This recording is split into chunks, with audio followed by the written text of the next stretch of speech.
कृष्णा भाग 10 कंस के हाथ से छूटकर योगमाया का आकाश में जाकर भविष्यवाणी करना। 26 सितंबर 2025। Compiled bye स्कडेवान। जब वसुदेव जी लौट आए तब नगर के बाहरी और भीतरी सब दरवाजे अपने आप ही पहले की तरह बंद हो गए। इसके बाद नवजात शिशु के रोने की ध्वनि सुनकर द्वारपालों की नींद टूटी। वे तुरंत भोजराज कंस के पास गए और देवकी को संतान होने की बात कही। कंस तो बड़ी आकुलता और घबराहट के साथ इसी बात की प्रतीक्षा कर रहा था। द्वारपालों की बात सुनते ही वह झटपट पलंग से उठ खड़ा हुआ और बड़ी शीघ्रता से सूतिकागृह की ओर झपटा। इस बार तो मेरे काल का ही जन्म हुआ है, ये सोचकर वह विह्वल हो रहा था और यही कारण है कि उसे इस बात का भी ध्यान न रहा कि उसके बाल बिखरे हुए हैं। रास्ते में कई जगह वह लड़खड़ाकर गिरते गिरते बचा और कुछ ही समय में वह बंदीगृह में पहुंच गया। वहां द्वार पर पहुंचते ही उसने तुरंत पूछा, कौन सा बच्चा पैदा हुआ है? उसे शीघ्र मेरे हवाले कर दो। ऐसी बातें कहकर वह वहां जोर जोर से गर्जन तर्जन करने लगा। तब देवकी के घर में एकत्रित हुई सारी स्त्रियां हाहाकार करने लगीं। कंस के ऐसे वचन सुनकर सती देवकी ने बड़े दुख और करुणा के साथ अपने भाई कंस से कहा, प्रभु, ये तो कन्या पैदा हुई है। ऐसा कहकर वह कंस से उसके लिए याचना करती हुई बोली, मेरे हितैषी भाई, ये कन्या तो तुम्हारी पुत्रवधू के समान है। स्त्री जाति की है, तुम्हें स्त्री की हत्या कदापि नहीं करनी चाहिए। भैया, तुमने दैववश मेरे बहुत से अग्नि के समान तेजस्वी बालक मार डाले। अब केवल यही एक कन्या बची है, इसे तो मुझे दे दो। अवश्य ही मैं तुम्हारी छोटी बहन हूँ। मेरे बहुत से बच्चे मर गए हैं, इसलिए मैं अत्यंत दीन हूँ।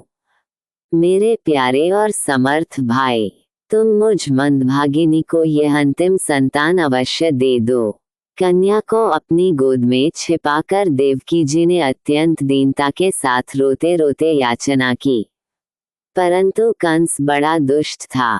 उसने देवकी जी को झिड़क कर उनके हाथ से वह कन्या छीन ली। कंस उस कन्या को देखकर उसकी ओर आकृष्ट हुआ और मन ही मन प्रसन्नता का अनुभव करने लगा। अभी उसके केश गर्भस्थ जल से भीगे थे। उस समय वह पृथ्वी के समान ही जान पड़ती थी। उस दुरात्मा पुरुष कंस ने अपनी उस नन्ही सी नवजात भांजी के पैर पकड़कर उसे घुमाया और तुच्छ मानकर ऊपर से ही सहसा शिला पर दे मारा। स्वार्थ ने उसके हृदय से सौहार्द को समूल उखाड़ फेंका था। वह शिला पृष्ठ पर फेंकी गई, परंतु श्री कृष्ण की वह छोटी बहन साधारण कन्या तो थी नहीं, देवी थी। उस शिला पर चूर चूर होने से पहले ही आकाश में उड़ गई।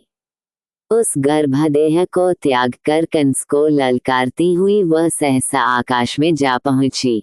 उस समय उसके लंबे लंबे केश खुले हुए थे। अपने बड़े बड़े 8 हाथों में आयुध लिए हुए दिख पड़ी।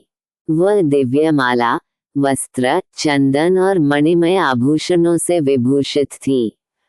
उसके हाथों में धनुष, त्रिशूल, बाण, ढाल, तलवार, शंख, चक्र और गदा, ये 8 आयुध थे।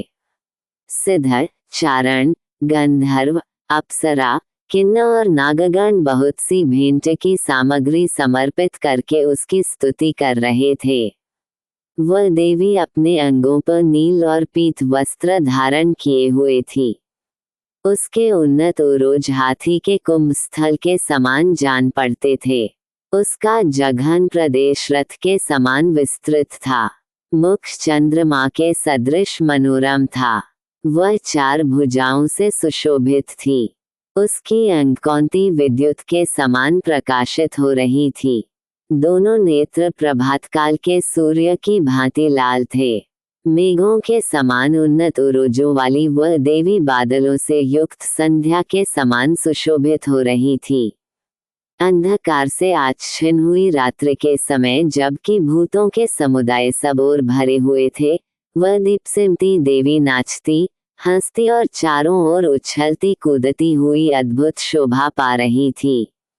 उसका स्वरूप बड़ा ही भयंकर था।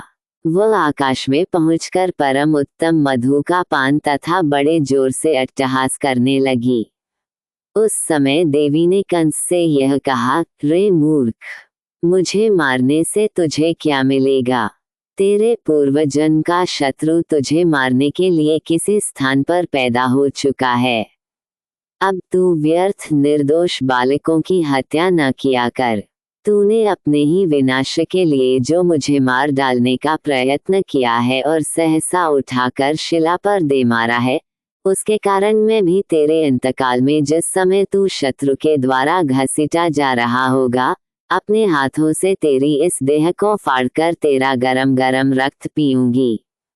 कंस से इस प्रकार कहकर भगवती योगमाया वहां से अंतर्धान हो गईं और अपने गुणों से आकाश और देवलोक में विचरने लगी और पृथ्वी के अनेक स्थानों में विभिन्न नामों से प्रसिद्ध हुई। इस देवी को प्रजापालक भगवान विष्णु के अंश से उत्पन्न हुई समझना चाहिए। वह एक होती हुई अनंशा अंशरहित अर्थात अविभक्त थी, इसलिए एकानंशा कहलाती थी। योग बल से कन्या रूप में प्रकट हुई वह देवी भगवान श्री कृष्ण की रक्षा के लिए आविर्भूत हुई थी। यदुकुल में उत्पन्न हुए समस्त देवता उस देवी का आराध्य देव के समान पूजन करते थे, क्योंकि उसने अपने दिव्य देह से श्री कृष्ण की रक्षा की थी। हरे कृष्ण कृष्ण कृष्ण हरे हरे, हरे राम राम राम हरे हरे, राधे राधे। बोलो जयकारा बोल मेरे श्री गुरु महाराज जी की जय। Compiled by स्कदेवान।